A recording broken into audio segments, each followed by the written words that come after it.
So what's up, Adarius? What's up, Mr. Taylor? Man, welcome to 4116 West Smiley. Man, I appreciate you having me on, man. So glad to have you on, man. So what are some memories you got of Smiley Court? Some memories that I have with Smiley Court? What you heard about Smiley Court or some things people have told you? Like, what are some things you just think of Smiley Court when it comes to mind? Well, when I think of Smiley Court, I think of the trenches. Honestly, I'm just being honest. I've never been to Smiley Court. I rode past Smiley Court. I actually live like 15 minutes down from Smiley Court in a trailer park called Hunter's Park. But I was like a baby, man. I was probably like 2 years old. I really don't remember, but I stayed close to Smiley Court. But yeah, I think of the trenches, man, when I think of Smiley Court. I've never been out there, so sorry to judge, but it's just what I heard. I always just ask people that because a lot of times people have these assumptions of what Smiley Court is and what they heard about it. So the whole point of bringing people on 4116 West Smiley is sort of like inviting people to Smiley Court to see a different viewpoint of it, see it from a different viewpoint. For sure. Man, Mr. Tellers, I like that idea. Yeah, it's a good idea, man, when it comes to it. First, especially coming from somebody that stayed in Smiley Court, I would love to know about the history of it. Because like I said, I really don't know nobody from Smiley Court. Well, you're on 4116 West Smiley now. We just sitting, chilling, and we're going to go get meat. So, Adarius, you've been in Montgomery your whole life? My whole life. Whole life? Whole life. So when did you start playing sports, man? I started playing sports. I started kind of late, honestly. I started like when I was around 10, 11. I started playing basketball. Then I got into football. And I just kept switching back and forth, basketball, football. I started YMCA League, Bell Road. Okay. Yeah. So how you get to Bell Road YMCA? Explain that. How did I get to Bell Road? Well, my dad works at Hyundai, so he got the YMCA benefits. And we stayed off of Troy Highway for years. After I moved from Hunters Point, when I was like 2 or 3, we stayed on Troy Highway for like 18 years, most of my whole life. Oh, so Bell Road was closer for you then? Yes, Bell Road was closer. Yes. So I see it now because most times on the other side of town, none of us played for Bell Road at all. Fact. Okay, so I understand that makes a little sense then. So which one did you like better, football or basketball? Actually, I like basketball more. Okay. Yeah, so I thought I was a hooper. So believe it or not, we have that in common. Okay. I tell people all the time I like basketball more than football. They look at me like I'm crazy. So did you play basketball? Yes, I played basketball. Man, I did not know that, man. I have more basketball trophies than football trophies. So who was your first team you played for? Southeast YMCA. Southeast. So how did you get to Southeast YMCA if you stayed in Smiley Court? All right. So you remember they used to bus us. Okay. That's hard to imagine. Them bringing a bus all the way to Smiley Court to bring you all the way to Carter Hill Road. So we did majority to minority. So we end up going to Danley. Okay. And the Southeast YMCA was right next to Danley. True. So what happened is, getting involved in sports teams that matter. Only place on the west side was like Cleveland Avenue YMCA, but I didn't know anybody there. All right. So most of the coaches, most of my teammates, my classmates that went to Danley with me, they all played for the Southeast. Wow. So I started playing at Southeast, and I just stayed over there like for 2 years straight. And then at the same time, I was like bigger than everybody, so they was already begging me to go to that team anyway. So let me ask you a question. How tall are you? I'm 6'5" right now. And how old were you? How tall were you back then when you was playing for the YMCA? I had to be like 5'10". 5'10". I had to be like 5'10". So let me guess, they put you at the 5. You were big, I man. was a center by no means. Big Diesel. I was a center. Okay. I wore number 50. 50. Wow. What's the tall guy that played the San Antonio Spurs? David Robinson wore number 50. David Robinson. Okay, then. He wore number 50, so my coach made me wear number 50 because he said he wanted me to play like David Robinson. Okay, then. That kind of before my time, but hey, my dad would probably know about him, man. Oh, Lord. I don't really know about David Robinson. I'm not that old. So you like basketball more than football? Yes, I did, man. I used to love basketball. And it's so crazy because I didn't grow up watching sports. You know how people are so fanatic, like they know every person on the team and they know all the numbers. Like I didn't know none of that. I just knew LeBron James and like the superstars. LeBron James wasn't even out when he was in high school. Yes, he was. He was in elementary school. Yes, he was. How old is LeBron James? When I remember LeBron James, 38. When I remember watching LeBron James, mind you, now I started basketball when I was around like 10 years old.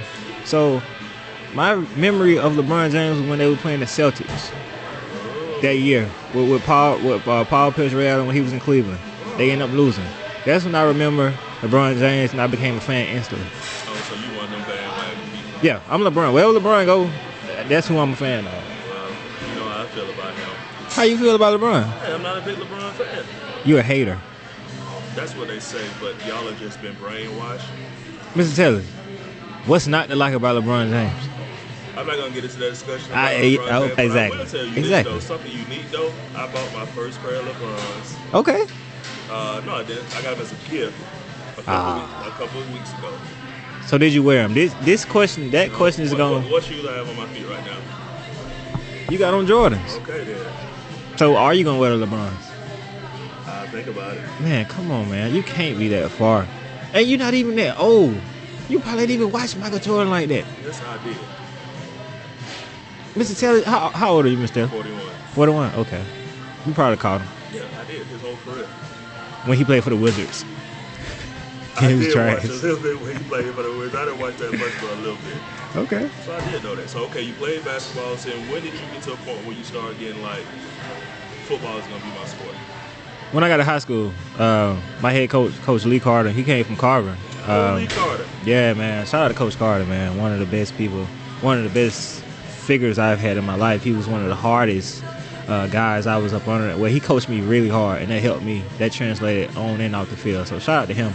But yeah, he came to JD. I didn't play my 9th grade year because I was playing basketball. I was 9th grade on varsity. I was playing my big brother. So I was like, man, oh yeah, I'm finna go to the NBA. So when he came 10th grade, he was like, hey man, well, it was a guy named Coach Humphreys, Keon Humphreys. Hey, he a Lanier guy. Yes, he was at. Like quarterback, and he coached at Murphy. Yes, that's his brother. Oh. Katie. But oh yeah, so Coach Humphreys, he was a PE coach at JD. He saw me in the gym, like I was in the 10th grade, like dunking, like going crazy. He was like, look, man, you need to get on the football field. I will guarantee you, I will get you in school if you get on the football field. So I said, okay, that sounds like a good idea.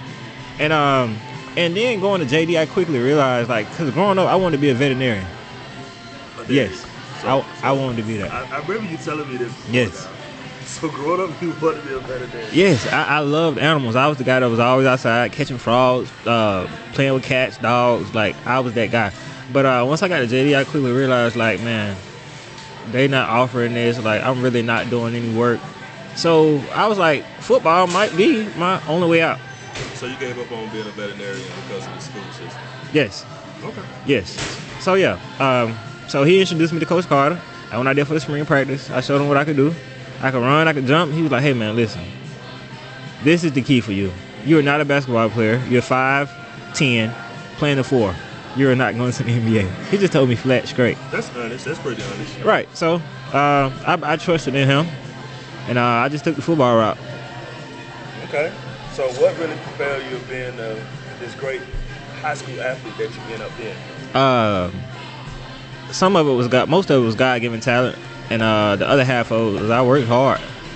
I outworked everybody. I was the guy who was always in the weight room, didn't skip reps, didn't miss a day. I was all in. I was all in the areas that I needed to be all in. And I feel like I could have went harder if I would have been all in all the areas of it as far as watching film. I was just basically relying on my God-given abilities, my talent. Okay. So for everybody wondering, like, what's all the noise in the background? We are downtown Montgomery at Beale Street Pizza. Shout out to them. Doing this recording. So for everybody's wondering where we at, we're at Beale Street Pizza, downtown Montgomery, Alabama.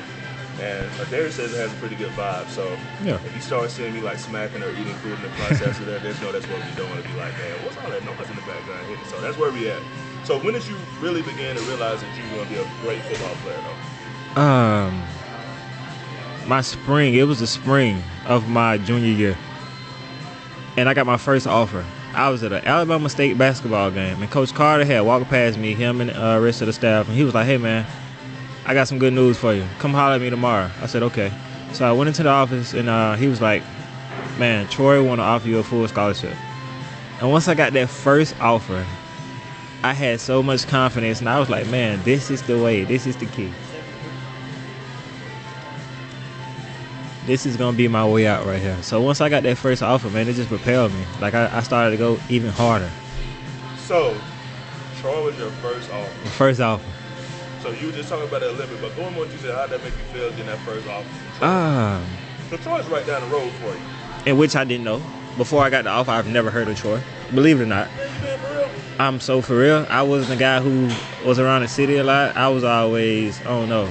I feel like I was at home a lot. If I wasn't at home, I was at the gym. If I wasn't at the gym, I was with my daddy doing some type of work. I just was never a guy that used to travel. I'm put it like that. So no, I did not know about Troy. Your first offer was from Troy University. Yes. And before you got that offer, you had no idea that Troy existed. No, I didn't know about Troy. Wow. But that was my first offer, and man, I didn't believe it. I really didn't believe it because watching my big brother and all of them guys that had so much talent, watching them play ball and not really get offers and not really go nowhere, it kind of had me like, dog, like, can it really happen? Because I've never seen it. So, like, I've seen it on TV, but seeing it close to me, like, I never saw it happen. And for it to happen to me, I really couldn't believe it. And it was just, I really can't explain the feeling, but it made me go hard. And I wanted to be the guy, and I wanted to be the one to make my mom and my dad proud. So it gave me some motivation. It gave me a lot of motivation and boosted my confidence a lot. So that first offer really, really put you in a place of motivation and things of that matter. So when you got that first offer from Troy, you was excited, things of that matter. You began to drive. What other offers did you start getting after that? But you went into your senior year. All my offers really came that spring. I'm talking about they was coming. So Troy was your first one? Troy was my first one. And then Alabama State. And then Cincinnati. And then Southern Miss. Then, like, the whole Sun Belt. And I really couldn't believe it. I really couldn't believe that coaches was coming to look at me and offer me a scholarship to come to their school and play. It just goes to show you, like, the unbelief that I had of, man, this is... I can do something with this. Because like I said, football wasn't my route. I was a basketball. I was like, man, I want to do some basketball. But to see it in football, like, I really didn't believe it. I didn't believe it. So that's kind of cool, man, that you find yourself in a position of earning something that most people don't get by playing a position that at first you were not passionate about. Or they didn't think that you were going to be doing at all. No, sir. So you begin to get all these offers. You go throughout the spring. You finish that, you go into the season. What are some things that were popping through your head as you went through that season, though? Honestly, I knew that I put the work in, but I feel like I wasn't all in off the field. Okay. Because I ain't gonna lie, I started to feel myself off the field. I was messing around with girls, you know, just like in the words of my mama, smelling myself. And I feel like that translated to the field because like I wasn't all in all aspects. I was at a level to where I looked better than most of the people I played against. Mm-hmm. But the game started to catch up to me because I stopped. I didn't study film, so I couldn't play as fast. And once you don't play fast, you lose confidence. And once you lose confidence in football, like, it's hard to come out of that. So actually, man, I had a really bad senior year. Wow. I wasn't having fun with it anymore. Like, the coaches was on me hard. Like, I wasn't playing good, dropping passes. I just wasn't living right off the field, and it was translating on the field. And I got so deep into this hole to where, Mr. Tellis, I was honestly dreading going to practice. I didn't really want to play. I used to go out there and count the hours in practice every day. I had my moments where I make a play, like, okay, this for me again. But, like, most of the time, I wasn't having fun with it anymore. And that carried through all the way through my senior year to my freshman year in college. Wow. Yes, it carried, man. I promise that was one of the hardest. A lot of people don't even know because, like, when you get offers and you people feel like you're doing good, it's like, but on the inside, I really wasn't happy. I had lost all confidence. Didn't want to play football, but God still pushed me through that whole senior season. He got me through it, and he got me to college. And once I got to college, I was there, But still, I was feeling the same way. And it took me a minute to realize that, hey, man, like, I can't just slide. I can't just skate through this. So distractions were a big thing for you. Yes, distractions and just not putting my all in to stuff that'll get me better off the field as far as film and eating right, like, and doing my schoolwork, like, all of that, man. I had like a 1.2 grade point average my freshman year. Oh, wow. Like, I was finna be ineligible for the bowl game in my sophomore season. It had got that bad. Because I just wasn't used to doing work. And that was another part that kind of caught up with me. I skated through that at JD. I really didn't do work at JD. I didn't have to. So if you think about everything you're saying and you think about so many guys here in the city, we've had this conversation before, like Montgomery has more talent than anybody when it comes to that, Right. from an athletic standpoint. Right. What are some things that you can share right now that can be encouraging to a boy or even a girl right now who's growing up in Montgomery? Because a lot of times we can be the best athlete here in the city. Right. You know, we can be like, man, you this, everybody's boosting your head up, you getting all these offs and things that matter. So what wisdom could you share with a boy or girl right now in the city that maybe in middle school and already know they fine? Maybe they're in middle school and they good. What can you share with them to make sure that they don't get distracted and they don't keep the main thing when it comes to being really a student athlete? Great question, by the way. Because, like you said, you see it a lot in Montgomery. A lot of guys from my big brother, before my big brother, like a lot of guys with a lot of talent that came through the city, and you look at him, you're like, man, that guy was so good. Like, why didn't he make it? So, one of the things that some advice I would give to the young kids who's trying to chase their dream, man, be all in. If you're gonna do it, be all in, and by all in, I mean being all in with your craft. If you're playing football, you need to be the first one on the field and the last one off the field. You need to hit the weight room hard. You need to be eating. You need to be sleeping. You need to be watching film. Because like I said, you can be the best athlete. You can have it talent-wise. But once you get to college, everybody got talent. So what's going to separate you? Is it your work ethic? Is it your skill? I mean, is it your mental fortitude towards the game? Watching film? Lifting weights? Like, what is going to be the difference in you and that guy that's coming in your freshman year? And if you don't have that, that could knock down your confidence because you're so used to being a big dog. But if you've never put in this extra work, man, you could really fall off the map like that. Some kids don't make it past that freshman year because they don't know how to study. They don't know how to lift weights. They don't know how to put in the extra work. So if my advice would just be all in, man. And also education. Education. And that's just not on the athlete. That's Montgomery as a whole. You know, I feel like education is a big deal because a lot of times I feel like I wasn't prepared for college when I got there. And I struggled really bad. And like I said, a lot of people don't make it over that freshman year hump. A lot of people becoming eligible have to go to JUCO. And then once they get to JUCO, it's worse than college. So now they end up going back home. So another big thing, education, man. Make sure you're learning what you're supposed to learn and not skating through. Learn how to write papers. Learn how to study. Because I didn't even know how to study or take notes. Well, I ain't going to say I didn't know how to do it, but I didn't do it in so long since like elementary. So when I got to college, it was a like slap in the face, like, oh, snap. Yeah. So I actually had to learn how to study. I had to go to the library. Like, I've never been to the library before college. So it's just a little small steps that kids need to know now before they get to college. It makes me think about my dad, man. My dad told me this when I was like maybe... I was going to say one thing that I learned from my dad that he told me when I was younger. He said, if you work harder than everybody around you, your life will be better than them when you get older. And it kind of makes me think, man, of when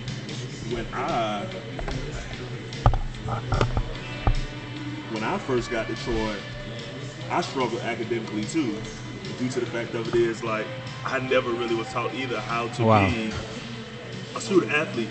You know, when I was in high school, I was the kind of guy that, you know, essentially, you know, did what he was supposed to do. Never gave anybody no problems. You know, I was trying to get up out of the hood. I was trying to get up out of there. But when I got to Troy, man, and you know how they hooked us up, which was so bad, all my classes were like 8 o'clock in the morning.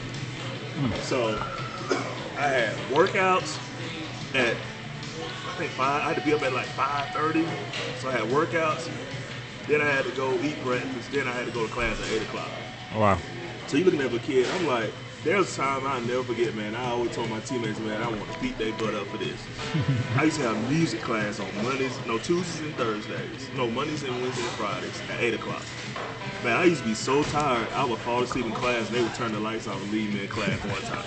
Because, man, I did not know how to study. I didn't know how to survive at all. So my first semester, I almost nearly failed out. Wow. I just barely made it. And I think if I wasn't an athlete, they would have probably put me out of school. Facts. If I wasn't an athlete, so I can kind of relate to the fact of it. It's like, man, I struggled my first year academically because I was like, man, I got all these classes, I got all these practices, all these workouts. My life was from 5:30 to 9. What is this? So I can relate to the fact that you struggle with that because I struggle with it also. So when it gets down to it though, back to your high school, what put you in the mindset of choosing Troy? You had all these offers. You also, was feeling yourself, so you were having the best year that you thought that you could have had. So now that you begin to think about it, why did you find yourself going to Troy? Honestly, the recruiter, Coach Poe. Okay. Coach Poe, man, shout out to Coach Poe, man. Great recruiter, great guy, great person, man. When he came to me and told me, hey, man, we believe in you. We gonna give you your first offer. It was kind of hard. I had committed that next year of my senior year, but they was the first one to believe in me. So I believed in them, and I believed in Coach Pogue, and I stuck with him. And then it was close to home. My family could come watch me play. I came and checked out the university. It wasn't too big, it wasn't too small. So you finally got a chance to see what Troy was at? Yes. Yes. Once I got that, man, it wasn't too big, it wasn't too small, and it was a perfect fit for me. It was a perfect fit for me. Okay, so what made it such a perfect fit for you, though? Just the people of Troy. Okay. The people of Troy, man, they're so down to earth. I'm a down to earth guy. I don't really do too much. I don't do too much partying. And just the city, man. It was a good vibe. The coaches, they took me in. They believed in me. Neil Brown, he believed in me. And I just feel like, man, when somebody genuinely believes in you and your ability, it's just hard to not go that route, especially after talking to other coaches from other schools. You know what I'm saying? Like, it just, the vibe was different. So explain vibe. Vibe, just like how authentic the coaches were being. And they made me feel like a priority. They make you feel like they needed me, and I wasn't the option. Not saying that, they told me like straight up, hey man, you got to come in and compete, but okay, I understood that, and they was real up front with me. Okay.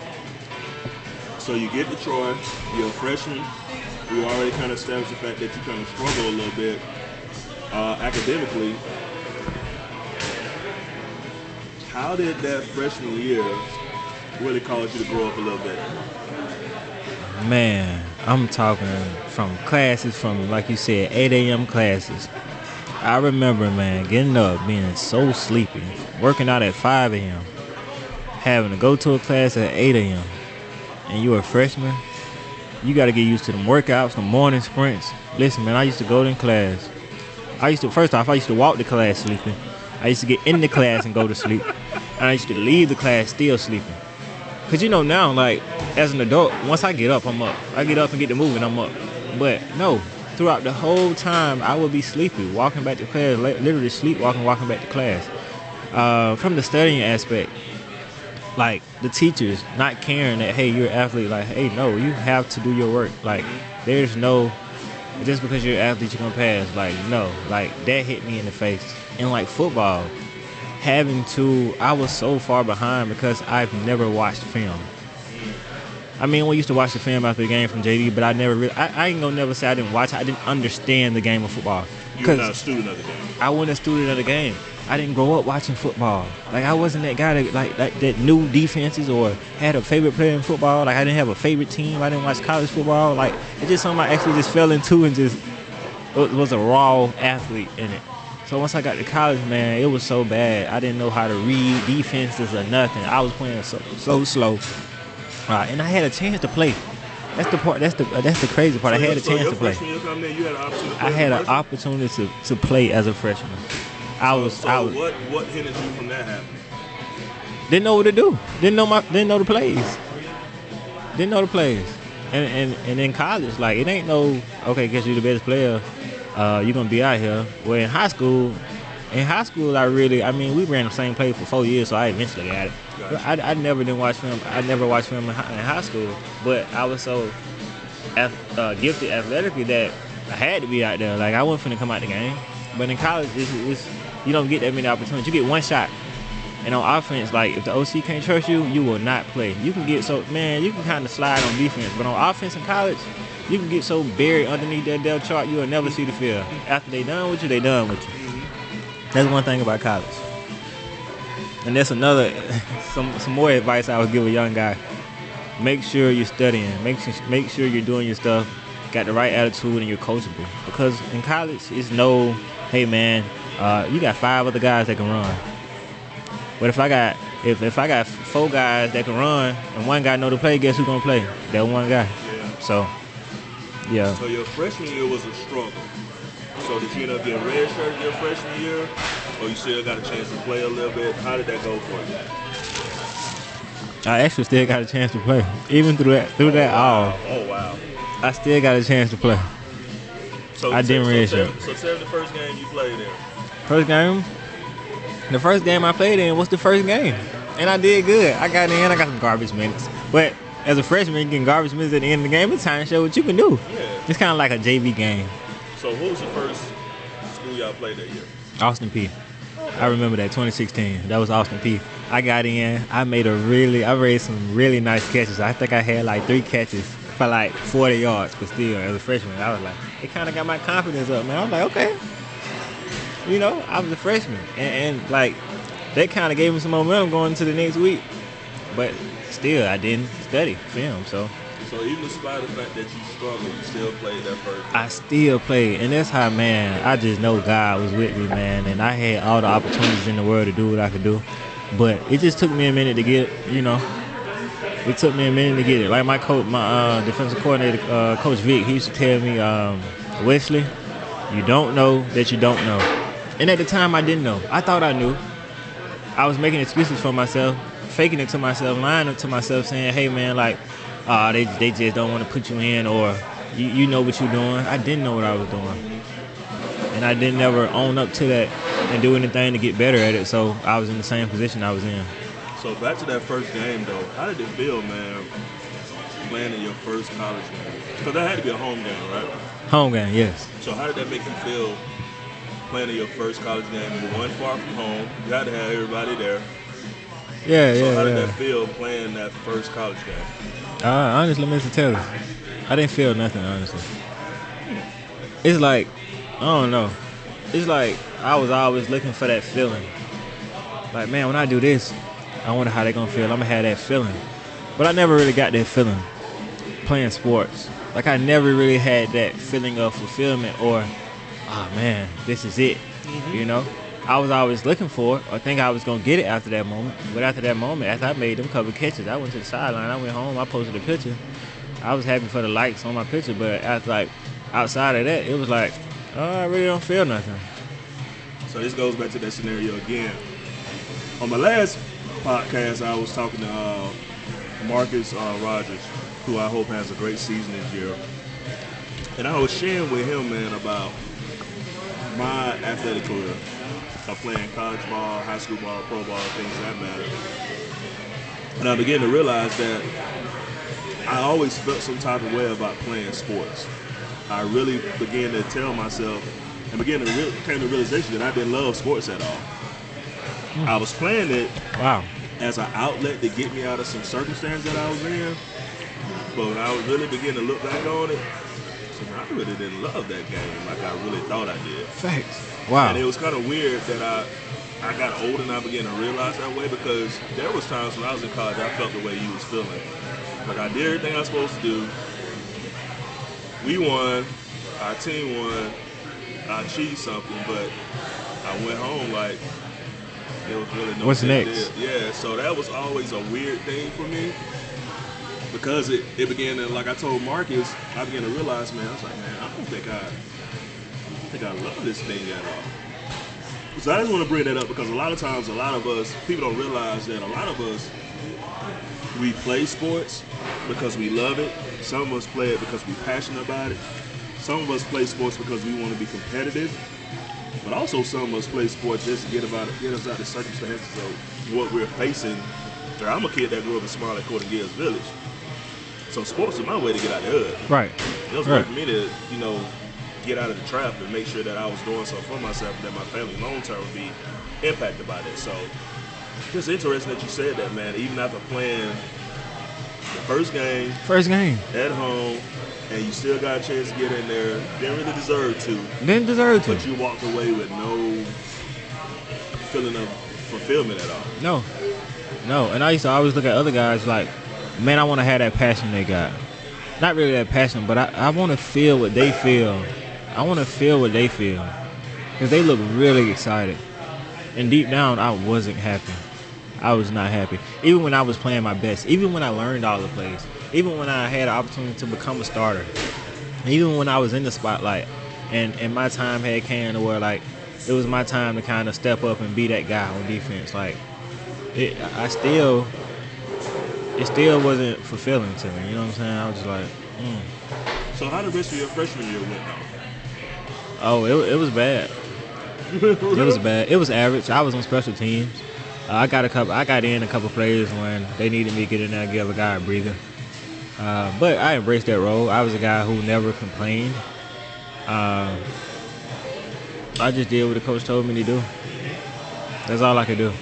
I was never a guy that was gonna quit. You know, I didn't care how bad it got. You know, as long as I was on the team, like I said, I wasn't gonna quit. I still showed up the press. I still showed up the weights. I went hard, and I just wasn't giving it my all. So what made your sophomore year, or what are some things your sophomore year that changed everything for you? Actually, Mr. Taylor, sophomore year wasn't good. The sophomore year wasn't good either, man. I was still in the same boat. I actually got transferred to defense that spring, but I thought that was a setback, but that was a setup to something really great, because once I transferred to defense, I actually ended up being one of the best players on that defense. So let's go ahead and go over this right quick, because I think maybe sometimes fast forwarding that people don't understand that. When you first got to Troy, you were not on the defensive side of the ball. No, I was not. I was a receiver, wide receiver. I didn't play wide receiver all my life. So for everybody out there who didn't know that, Adarius did not go to Troy playing DB no. on defense. No. He went to Troy as a wide receiver. So the reason I brought that up is because a lot of times if people listen to this podcast, they're going to be like, hold on a minute. The last time we seen you play, or the memories you have you playing, is on the defensive side of the ball. Yes. So going into that spring, when were you told that you were going to have to switch to defense? And then how did that make you feel? And tell me how all that came to play, how all that stuff began to happen. It was so crazy, Mr. Taylor, because it actually started to click for me. I actually started studying film on offense. I actually was looking good. Man, I had cut my body weight.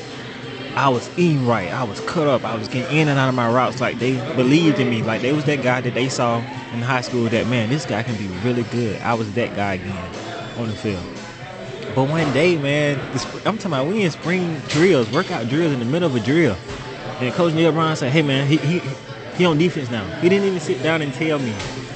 So this happened during practice? During practice, this man came and told me that I'm no longer a wide receiver. I'm on defense now. Because I guess we had some guys go down. So me and another guy actually got transferred to defense in the middle of practice, literally. And I became a safety. So right when I feel like I'm about to work my way up in the receiver room, setback.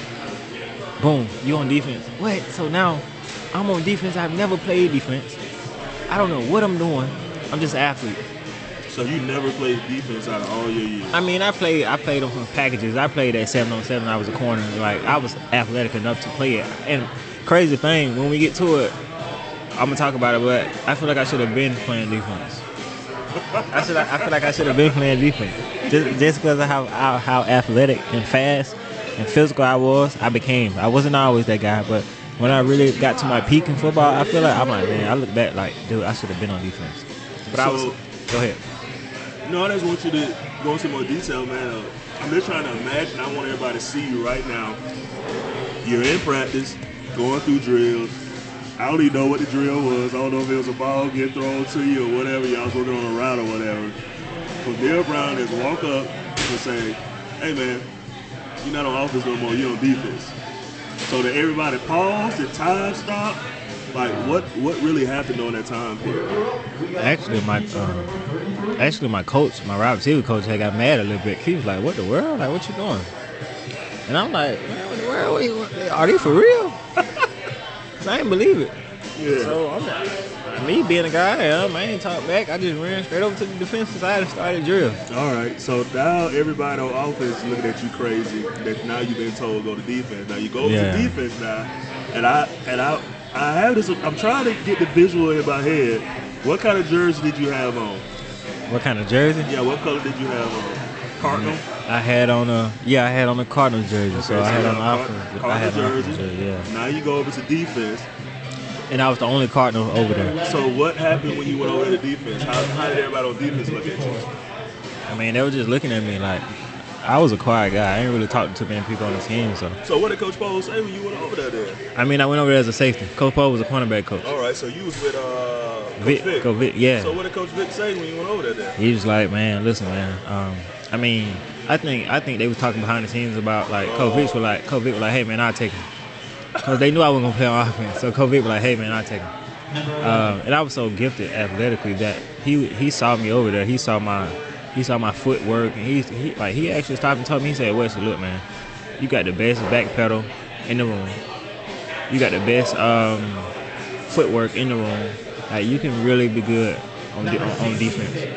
But I'm thinking in my head like, But once we get into the tackling portion, he see like, oh snap, I couldn't even. Like I wasn't physical. Like I had to gain my confidence, and I was out there trying to arm tackle. Like I didn't know the plays, so I was going slow. Like playing defense, you cannot play slow.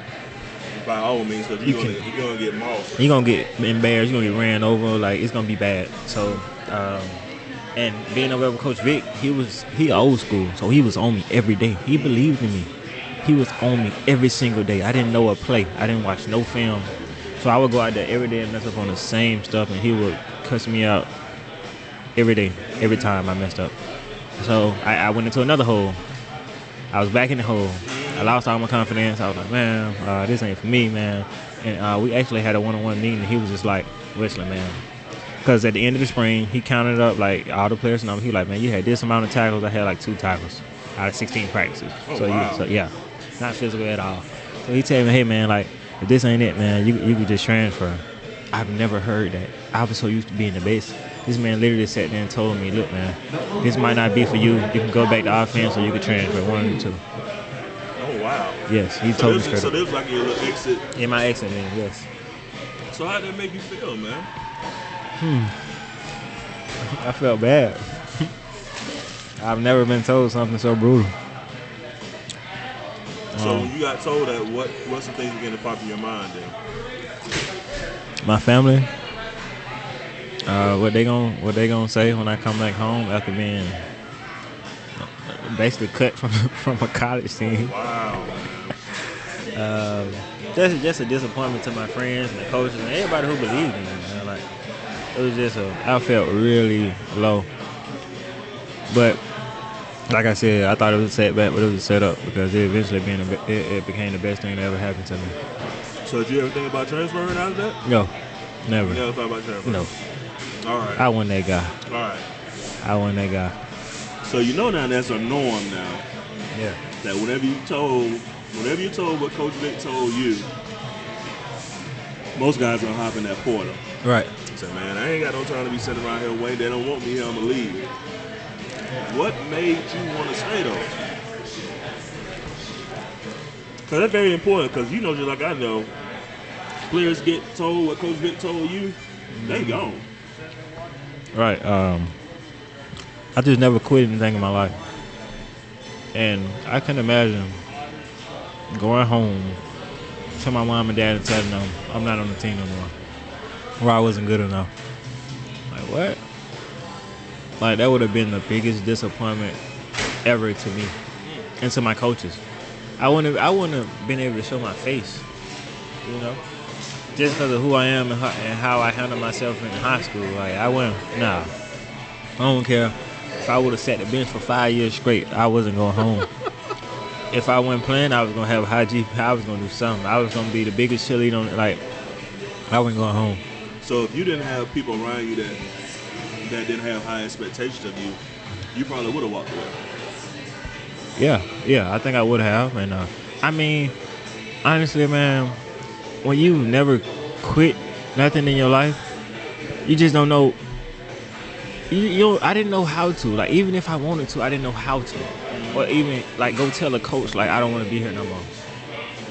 And I think that's just the lack of emotional intelligence I had growing up. But it actually helped me out because I wasn't super emotional. Like, I just kept it all in. Like, even if I wanted to go, like, I wasn't finna go tell coach I'm finna go. Like, nah, I'm just gonna keep showing up. That was my thing. I didn't even know it was my thing at the time, but I just kept showing up, kept working. So it motivated you to get better? Yeah, definitely. It motivated me to get better. And, man, I don't know, man. One day, Mr. Tellers, I just said to myself, man, I'm finna stop making excuses. I'm just finna try this. I'm finna try to watch film. Like, I'm just finna try it and see how it works for me. I'm just finna try to just run full speed, go hard as fast as I can. And I did it one play. I'll never forget. I was in Monday Night Football. No. I was in the blocking drill. And I said, man, I'm finna hem this guy up. I'm finna hem him up. So, boom, I fired the ball. Boom. I hem him up. It's a vet guy, too. He doing all that talking.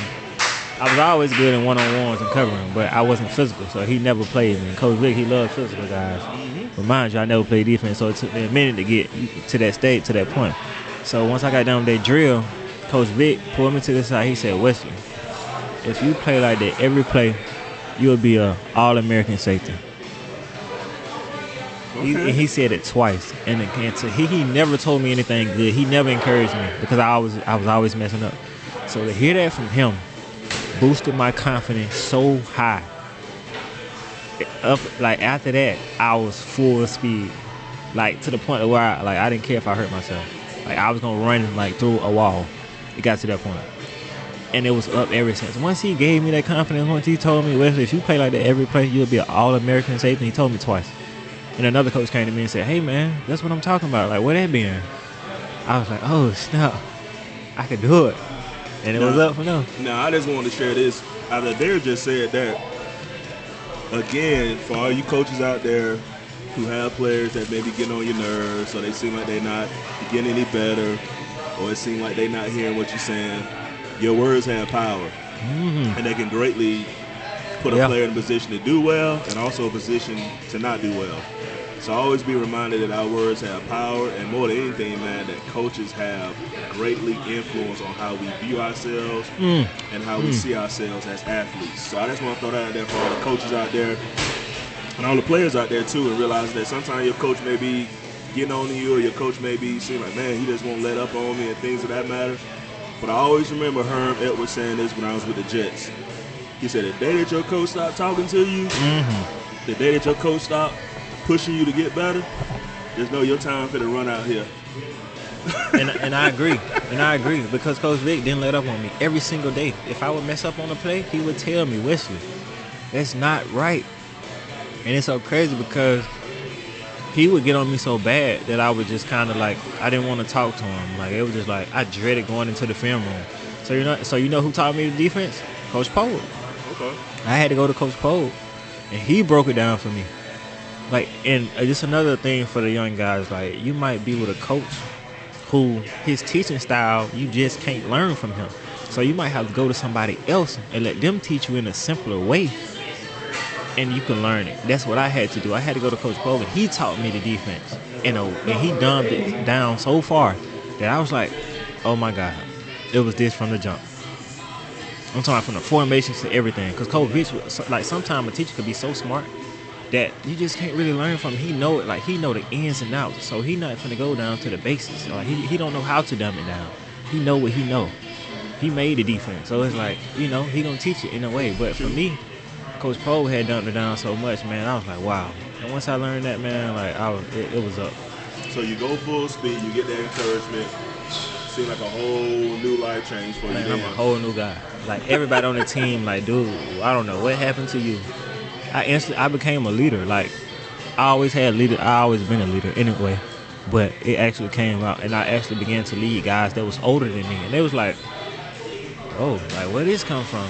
But I was playing good too, cause you can't lead and not be a good player. Mm-hmm. That really don't. Ain't nobody really gonna respect that. Mm-hmm. But once I started playing, making plays, it was like, oh, I was on my way. I was on my way, man. So, move us forward. What happens after that? So toward the end of the season, they put me in developmental.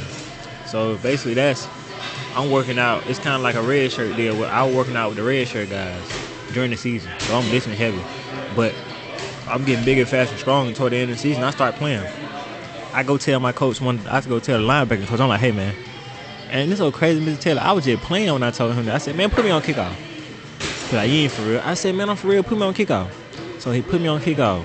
I run down there on kickoff. Boom. I'm making plays on kickoff. So it started off on kickoff, special team. And also, it's a thing called Monday Night Football, where like all the guys it's like a scrimmage during the week of all the guys who really not playing. And a lot of guys didn't really take it serious because they're like, man, I don't want to play Monday Night Football. Man, I feel like I should be playing on Saturday. For me, that's where I built up my confidence at. That's when I was running downhill, knocking them little boys out. I was like, oh, that's how I got my confidence up. I was like, oh, snap. And so, Coach Vic was like, all right, you ain't going to play Monday Night Football no more. So I was like, oh, yeah. I done made it, yeah. Because he felt like I was getting it, in which I was. So I moved up from that. So I started playing on special teams. I started making plays on special teams. Then I started finally getting reps on defense. I would get reps in like games that we were going like little blowout games, but they were great reps. I was playing like from the third quarter all the way to the end of the game, like on top of kickoff. So I'm making plays doing a little, as people say, garbage minutes. I'm taking advantage of that opportunity. And by the end of the season, I'm playing in the championship game. Like I'm getting reps. Oh, wow. I'm getting reps in the championship game. I go from not playing on offense to getting moved from defense, never played defense, to now I'm getting reps in the championship game. Then we go to the bowl game, I catch my first interception. Like, I feel like, oh my God, I made it. Like, so you got your first interception, I don't mean to interrupt you. How did that make you feel? Explain it. Go ahead and go over the play for me if you can. So, man, we've been working on the play all week. It was a spin post. Coach Vic always said, if it's a dig, it's a post. So you let the dig go and you roll the post. So boom. It's so crazy. I caught an interception during the week in scout team. They ran the same play. So I caught a pick in practice. So boom, come to the game. They run that same play. Oh, for real? I see it coming. I motion call the field. I see the dude running the dig. Another guy running the post. I come right up under. Interception. Man, I was so happy. Like, I don't even remember making no moves. I just remember I was running. Like, straight. I was just running. My family there who was in New Orleans Bowl. Like, I was like, oh, it's not.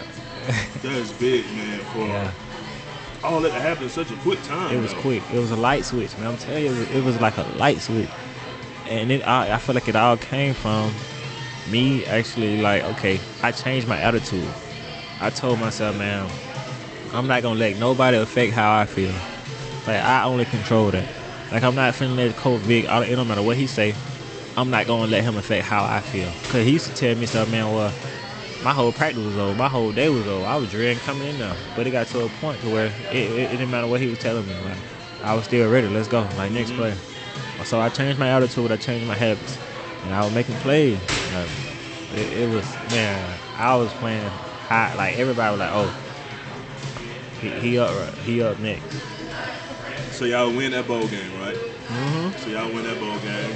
So there you go again. You accomplish something that most people never get a chance to do. And then you go into that next spring. How did that go for you? What are some things that happened to you that spring? So right after the bowl game, some of the guys stayed in New Orleans to kind of party in the city. But I was scheduled to get baptized that next day in Montgomery. So me and my mama drove back, and I had got baptized that next day. And it's so crazy because doing that. Why? Why did you get baptized for? Because it was actually my second time I had got baptized when I was younger. And then this time I was like, man, I need God in my life. Because I had got that confidence again. Like, man, I'm finna go to the NFL. Like, and I was just saying it. I was like, man, I need God in my life. I want to get baptized again. Not really understanding the real meaning behind it. I just like, man, I need to get baptized. So I got baptized. So after that, I'm thinking like, oh, it's up now. I'm finna start on defense. I done got baptized, God in my life now. Oh, ain't nothing stopping me. But come to find out that baptism and me being introduced to Christ really flipped my life upside down. But that's another story. But so boom, going into the spring. Why that gotta be another story? I mean, we could talk about it, but it's a whole, we could talk about it, but You don't have to. I'm talking about the spring though. Okay. So boom, I come back during the spring. I'm competing. I got in my mind like, dude, I'm supposed to be starting. Like, I'm starting. But Coach Vic put it to where Melvin was gonna be the free safety, and Coach Vic put it to where me and this other guy was competing for the starting spot. So I was like, okay. So during the spring, I'm like a missile.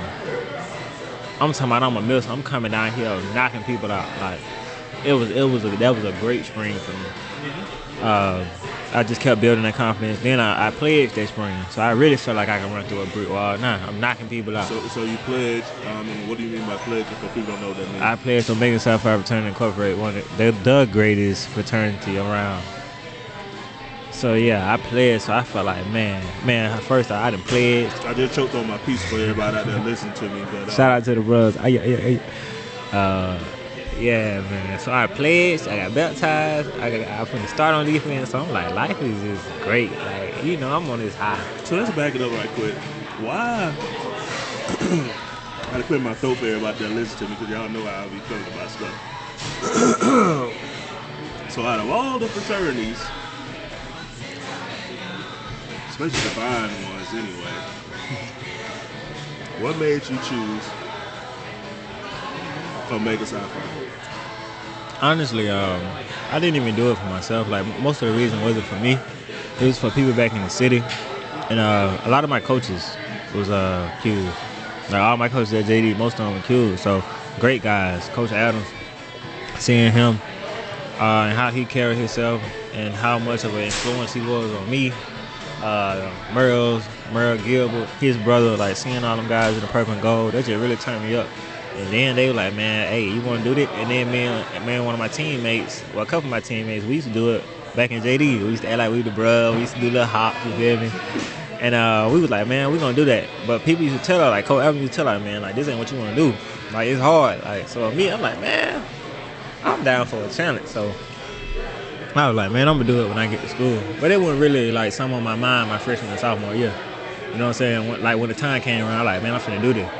Yeah, so I was like, man, I want to do something to kind of be a light to the fraternity. I feel like I can bring great value to the fraternity, and I can be an example for my brothers and sisters back at the crib, like people, like young boys around the city. You know what I'm saying? So like, it was really bigger than me, like why I joined Omega Psi Phi fraternity. I was just asking. Oh yeah. Just asking. So you doing all these things, man. It's like you really in a good place. Great place. So begin to go into more detail about me for that spring. So yeah, I got through the spring. 9 times out of 10, I was gonna start. It was gonna be me and Melvin, two of the Gump guys. Okay. On the back end. Shout out to Lil Melvin too. Shout out to Mel, man. Lil Melvin. That's my guy. Shout out to Mel, man. Solid dude right there. First of all, for everybody who just probably just skipping or going through this podcast, we start from the beginning to the end. That's what I suggest you do. So if you like, man, what's all this noise in the background, man? We are downtown Montgomery at Bill Street Pizza. So if you hear like noise or you hear food and all that good stuff, we are eating and doing this podcast at the same time, which is pretty cool. So if you're wondering like what's all going on around us, that's what we're doing right now. So yeah. So at the end of the spring, man,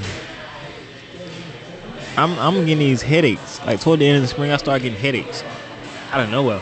Like normal headaches or like off the wall crazy? Off the wall, they would be like migraines, and they would be all day. And I was with a girl at the time, and I told her one day, I was like, hey, like I don't feel good, like my head hurt. She was like, man, you need to go get that checked out. So I was like, all right. So the last day of the spring, I get done playing the spring game. I just played a good game. I'm knocking. I had like 3 big hits that day. So I go tell Coach Vic. I'm like, hey, Coach, man, I'm having headaches. My head don't feel right. I think I need to go to the training room. But he tell me, he like, man, listen, don't do that because you're gonna end up in the training room forever. So I'm like, I ain't understand at the time. So I'm like, nah, like I'm just finna go get checked out. So I end up going to the training room and they say you got a concussion. So I was playing. I had played through the whole spring with a concussion. Didn't even know it. So you played the whole spring with a concussion? Whole spring, I think, with a concussion. Didn't even know. Wow. Didn't know. And that ended up being very harmful because I kept having headaches, like the after effects of it, because I didn't properly heal, so I kept having headaches every single day. And once he told me I was going to be in the training room forever, I was in the training room forever. I never returned back to that field. So my first interception was my last interception. Oh, wow. My first interception was my last interception. My biggest moment was in football was my last moment in football. And you see, at the beginning of the podcast, you said, "Man, all this happened so quick," and it ended just as fast. Oh, wow. And I didn't know it at the time, but after I went to that training room, I never returned back to the field. They never couldn't. I was going through a whole bunch of tests up and down the road to Birmingham. Migraines getting worse. And they don't know what's going on. It ain't like your knee to where you can go and do an MRI on your knee and they can tell you, hey man, you got a sprain or you tore something. Like, no, it's my head. So I just came to the conclusion, man. And then Coach Brown sat me down. He was really disappointed with me because he was like, man, look, man, something like that happened. You need to tell somebody. Because he knew. Like, I probably wasn't going to come back. Wow. He knew that was going to be a long road. He was so mad. He was so angry. Like, he had called me to the office and he had told me Coach Brown rarely got angry at me. Rarely. Like, he never really got mad at me. Never. But that day, he was so angry.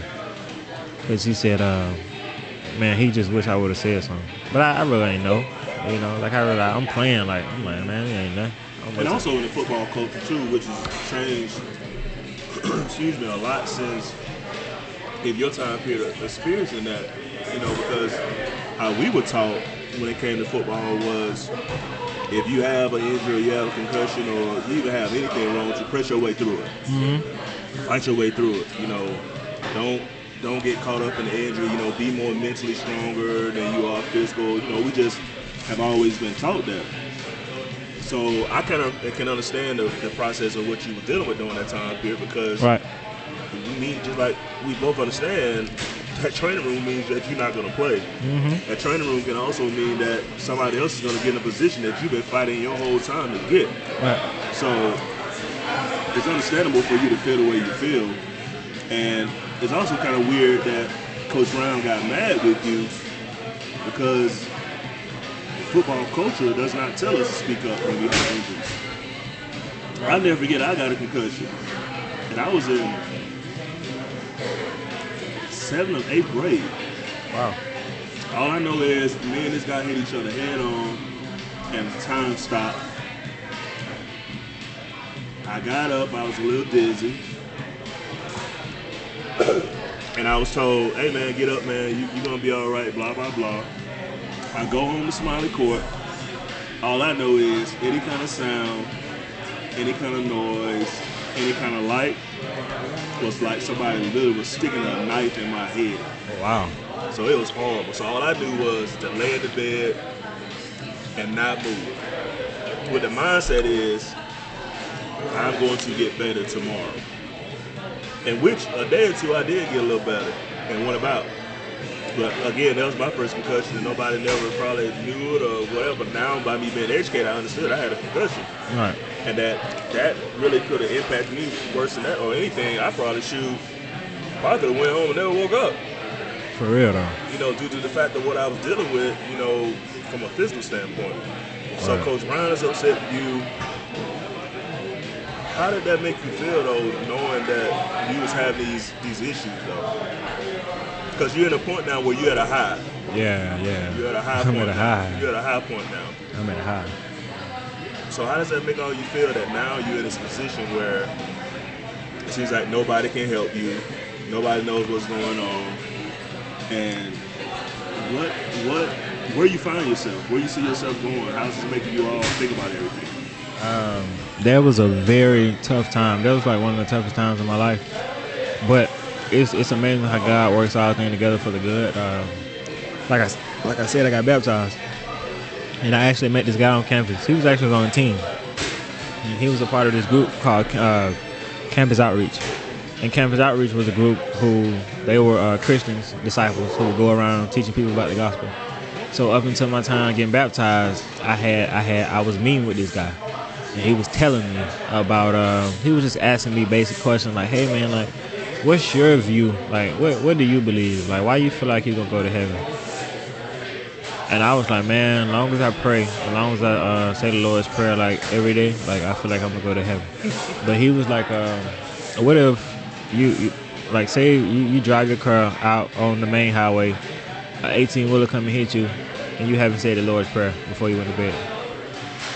And I was like, wow, I guess I'm going to go to hell because I didn't say the Lord's Prayer before I went. Makes sense. So that was my whole view on Christ, but he had changed my view and told me about Christ and how the wages. He had explained a verse to me. He told me it was a verse. It's in Romans. I don't remember the numbers, but the verse basically is the wages of sin is death, but the free gift of God is eternal life. Through Jesus Christ. And when he broke that down to me and explained to me what I deserved and what God did for me on the cross and the price that he paid to do it for me, and what did I do to deserve that? I mean, what did I do to earn it? It was free. It's kind of like he said, like, think about somebody giving you a gift on Christmas and, you know, no, he put it this way. He said, think about you. I murdered somebody and I go in the courtroom. Jesus came in the courtroom and he erased all my sins. He took all my sins and he went on the cross. And I started to think, I was like, man, that's a different kind of love. Like, that really changed my heart. Like, that was one of the times that changed my heart, and that kind of led me to get baptized. And I felt like God, and then once, like I said earlier in the podcast about how I was finna go up, like God about to turn my life up, but he actually turned it upside down, starting with football. Wow. He turned it upside down, starting with football. And basically it was like, okay, son, follow me. It's time to follow me now. And during that whole period, then nobody knew how I felt. My mama didn't know how I felt. My dad didn't know how I felt. My coaches, ain't nobody really knew how I felt, you know, because it's a head injury. So the only person, man, I remember just going to my room, like just sitting there in the dark, like praying and reading my Bible. And during that, like the most toughest time of my life, like I got the closest to God through that moment. And in me doing that, I followed him all the way to the point where it led me to me giving up football. I got to the point like, all right, God, wherever you want me, I'm going to follow you. Whatever you're doing in my life, I trust you. Like, I'm going to follow you. I trust you right now. So even though going through all that process of all that, though, you didn't ever have any hopes of things getting better that you could play again? Man, this is the crazy thing about it, Mr. Tellis. No, I knew that interception was my last play. Explain that at the end. I knew that was my last play because when I got the concussion, I knew it was going to be my last time playing.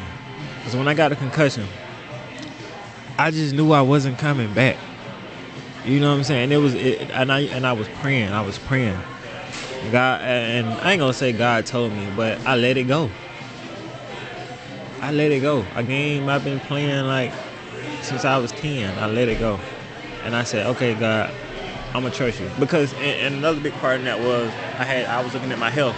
I really wasn't feeling good, so I was like, man, this is my head. Like I can't. I'm a safety. I can't go out here and put myself at risk like that health-wise. It wasn't worth it. So that was other half of it. But I was just like, man, God, I'm gonna trust you. Well, I don't know where you're taking me, but I trust you right now. So you quit playing football because of God and because of your health? Yes, I let it go. At the peak of my career. I'm talking about the peak. I'm talking about I got a chance to go. Like I'm like, man, I really got it. I believe I can go. So how did the people around you respond to that though? Because you're in a place that they don't understand and comprehend. Because first of all, you're not even sharing most of what's going on with other people. So that being said, how did people begin to relate to you, or or even respond when you begin to say, you know, I don't want to play football anymore? Like, how did your coaches respond? How did your parents respond? How did your peers respond? As far as the coaches, I mean, some of the coaches I didn't really have a relationship with like that for real. It's like when you playing good in college, like all the coaches love you, even the ones that don't even talk to you. But if you're not really a good player, like they don't really care too much for you. Like if they ain't your position coach. So like once I started playing good, like man, I had coaches who never said a word to me. Like, hey man, like where that come from? And you know, they started believing me. They started talking to me because I was one of the playmakers then. But I feel like some of them was like, it don't matter, like on to the next. But I was such a good guy and a great leader on the team. I was all in, on and off the field, community service. Like I feel like I was a big leader during that time span of where I was at my highest. And I'm talking about in workout and drills, like I'm competing, like I'm talking my talk. I'm trying to beat you every drill, and I'm gonna talk about it. I'm gonna be loud. Like it was really a high moment for me. So through them months of them seeing that, they respected that so much that they was like, man, like bro, we respect that, bro. And through that, I feel like I was able to glorify Christ even more in that, and they saw that too. And I feel like through that, I ain't gonna say I sparked the change, but I feel like a lot of guys were paying attention to it. Like they were actually like, oh snap, this guy doing something that's bigger than football. You know, more of a spirit, more in the spirit wise that can change. And I really felt like I had sparked like a little wave during that time. But I felt like like I said, like a lot of guys like really like felt for me. Like they really were concerned about my health. I feel like Neil Brown was concerned about my health, but I mean in college football, like they concerned about winning. They got to focus on winning in the team.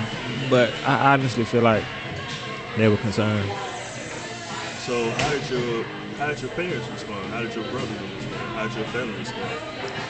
I mean, with a concussion, man, it's like nobody really understands how you feel. And you can't expect them to. I didn't expect nobody to understand how I felt. So they were just like, man, like whatever you do, like I'm proud of you. Just get your education. Just get your education. But a lot of people, man, they didn't really understand what was going on because, like I said, them concussions so tricky and it's in your head. So it like it ain't like now they can physically see. So you get them going football. Yeah. Due to God, due to your health. So where do you find yourself after that? So now I'm like, man, so I stuck around the football team. I was like, man, I'm gonna be a leader. I'm finna go into coaching. So I went into weight room. I was in the weight room. And I was helping the guys out. I was a part of the staff in the weight room. And I also, man, I took that time to go venture out in something else. Because I used to watch motivational speeches a lot, so I was into that a lot. And I got into my major. I really dived into my major work. I got my undergrad in counseling. I'm in psychology. And I was really into the classes. So I said, man, I'm finna take this time out to actually study and see what God wants me to do. Okay. Because I wanted to do public speaking. So I kind of used that time. I had like 2.5 years left, and that's a lot of time for an athlete because once you're playing football, you don't have time for nothing else than 5 years. All you do is playing football. So I was a regular student for the first time ever. So I said, God, man, like use me. So I end up, and this was a hard decision as well, I ended up leaving the weight room because at first I had got a new job on campus with a group called Trojan Outreach. And basically what we did is it gave me the opportunity to do public speaking, and we spoke about mental health, sexual awareness, domestic abuse, drugs and alcohol. It was a peer-led group, and we went around the campus doing that, hosting different events. So I was doing that in the weight room, but God said, no, come on, I need you to come with me. You can't be halfway in and halfway out. So I went up. This was a hard time for me, man. I went up to the weight room guy and I told him, hey man, this is gonna be my last day. I want to go into what I really want to do. I want to go all in with it. So I left football completely. Oh, wow. Yeah, I left it completely. I wasn't around anymore. And I started to dive into, my purpose, basically. I dived into my purpose. So I started that. I was doing really great at it. I was putting myself in uncomfortable situations.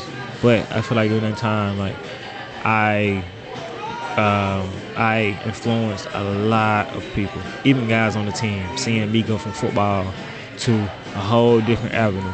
Because a lot of times people feel like football is all they got because they've been playing it so long. True. And once they get done, they feel like they're a failure. So once I left that, I really was defying the odds. I basically dived into a whole different aspect and took it head on and embraced it. And it turned out really well. Like my back years of college was some of the greatest moments ever. Like there was some that I had moments greater than football, greater than my first interception. Yeah, like outside of the game of football. So outside the game of football ended up being more exciting to you than football was. Yes. And it was so crazy because I was like, man, yes, I was like, God, I don't know what you're doing, but I trust you though. So every day, I was put. I didn't know what was coming. I was putting myself in uncomfortable situations. I didn't know who I was going to speak to. I was speaking to different people. You know what I'm saying? So I was like, oh yeah. But it turned out being so well because the feedback that we got from it, that organization that year ended up being like we ended up winning this national award for best organization of the year. Like we got recognized nationally that year at that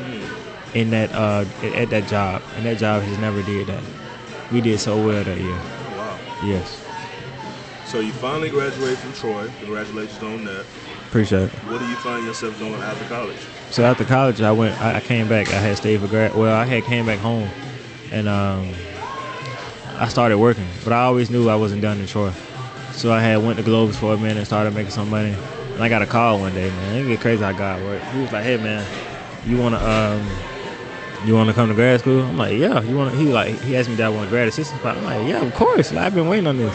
So I ended up getting a grad assistant spot in academics with athletics. Okay. So I ended up going back to Troy. I ended up getting into that, but my main goal was to get my master's and go into sports counseling. I wanted to counsel athletes who felt like football was all they had. You know, I wanted to be that guy that they can talk to as far as sports off the field. I didn't want to be on the field. I didn't want to be a coach. I wanted to be that guy that they can talk to off the field to kind of motivate them and tell them, like, hey, kind of open their mind up to different avenues and just kind of get them thinking outside of the game, because one day the game is going to be over. And I know a lot of people from the city and guys I went to school with that they felt like football was literally all they had. And that's not true. You are way more than a football player. You're way more than a softball player, basketball player. You're way more than an athlete, period. You're more. So, yeah, that was my main goal. That was my dream. So how long did you do the grad from an academic standpoint? So I did that for like a year and a half. Then I ended up having my son. Me and my girl had my son. So at that point, I was like, hey, man, I got to get a job. Because it's like graduate assistants, they pay for your school, but I'm not getting money. So at that point, I had to start providing financially for my little dude and my girl. Like, I had to go home. So I left grad school. I left completely. Like, hey, I'm not going to be able to do this anymore. I got a little boy in the way. Like, I got to go get a job. Basically, that was the bottom line. So I ended up coming back home, working at Publix for a minute until I really figured out what I want to do. I was asking around, different opportunities came around, and I went with the fire department. Okay. I went with the fire department. Why? Why did I go with the fire department? Why do you want to run into a burning building? Why do you want to save people, as they say? Honestly, I love people. I love serving people. So that was another way. That was a way that I could serve my city. And just the job itself, it's a challenge. It's one of the hardest jobs around. You with a group of guys. It's kind of like a fraternity. You with a group of guys who everybody want to get better. You got your guys who feel like they're the best, and I'm a competitor. So okay, I want to see if you're the best. Like, I want to work every day. So, and then the schedule. We work 24. We off for 2 days. And I had in my mind that I'm going to still get my degree. So while I was working in the fire department, I was able to do my classes on my off days. So that was another reason why I picked the fire department. And it's just it kind of reminded me of football, just with the camaraderie and the challenge of it. So I'm going to sit up and ask you this, because I remember you saying this, and you know me, I got a pretty good memory. You said becoming a firefighter was harder than pledging homemaker. Hands down, yes. Yes, you can ask anybody. You can ask the guys. I mean, everybody got their own opinion. But, man, first off, it wasn't even the physical. It was the mental part of going through EMT school. It's like nursing school. And there's no way around it. You can't skate it. You can't cheat. You can't skip. Like, you have to study. it's like learning a new language. You got all these terms, you got all these big terms, you got all these. It's life or death. Your life, well, their life is in your hands. You have to know what to do. And so, for 3 months, you're EMT studying. You're in your book, and the test you have to pass the national registry test, and the test is adaptive. So it based off how much you know. So if you're weak in the area, it's going to expose you. So if you don't know much about the heart, it's going to keep giving you questions about the heart. And if you know airway, you might answer 2 airway questions right, and you won't have no more airways. So they know you got that. But they finna get you in OB, like babies. Like we finna see what you know in trauma. And if you get too many questions, answers wrong, you fail. And you got 6 tries. And if you don't get it in them 6 tries, you go home. Oh wow! They let you go. Bye. So I just want you to think about 6 tries. Now that's a lot.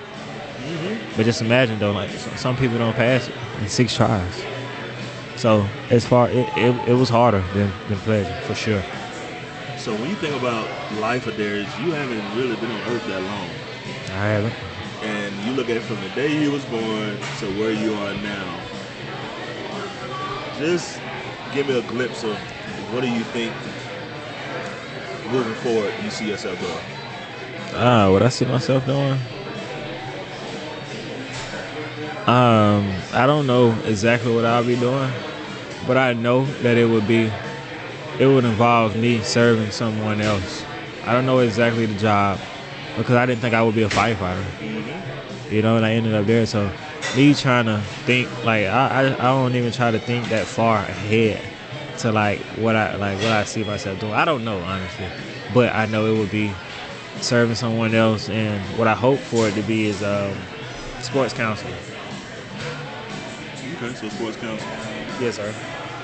The reason I ask that question is because you know how our lives are kind of, I always say kind of weird. Not weird, but they're just unique. That most people can't really put themselves in our shoes in the path of how our life has been. And when you have an interesting life like yours is, it makes me begin to think of how many people really need to hear your voice. How many people really can be impacted by your life, even at this short amount of time you've been on this earth. Wow. So that's why I want you to begin to think about that from that standpoint of what do you see yourself doing long term, because man, your life has been very interesting, and it can touch so many people in so many ways in different phases of life. Like a 60-year-old can relate to you, and also a 12-year-old can relate to you. So you got to be mindful of that, of understanding like life. I'll just sum it up by this: our lives are always preparing us for our futures. Wow. Our present scenarios are always preparing us for the future. Now, when we're in those present scenarios, they don't make any sense at all. It makes no realization, no common sense at all of what we even see ourselves doing now. But I just want to encourage you on that fact of understanding that, man, your life has purpose, and it's very unique to see what happens a month, a year, and years from now, of how much impact you can have on people's lives just because of the experiences that you've had in life. So I just want to encourage you on that, man, of understanding that life is a very interesting thing. But it's very hard for some of us to understand that even though life is getting hard, even though there are some challenges in life, that God still has a plan and all of that stuff. Amen. And that's why I always kind of encourage people to understand, man, that no matter how things may be looking at their time period, that God has a plan. Because like I always tell people about my life, I had my own plans. All I want to do is play football, retire, and fish every day. And you asked me how many times I'm gonna fish this year? Not one time yet this year. But those were, things that I wanted to do.